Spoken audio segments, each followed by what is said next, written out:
পুরাকালে বহু বিবাহ প্রচলিত ছিল। তা বলে সংখ্যাটা 16,108।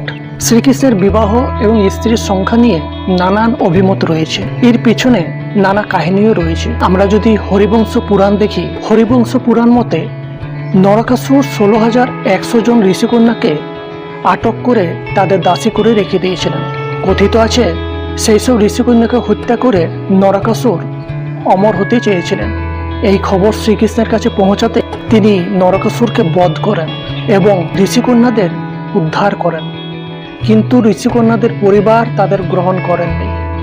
সেই সময় সেই সব কন্যাদের সম্মান রক্ষার্থে ও সামাজিক স্বীকৃতি দিতে শ্রীকৃষ্ণ তাদের বিবাহ করেছিলেন।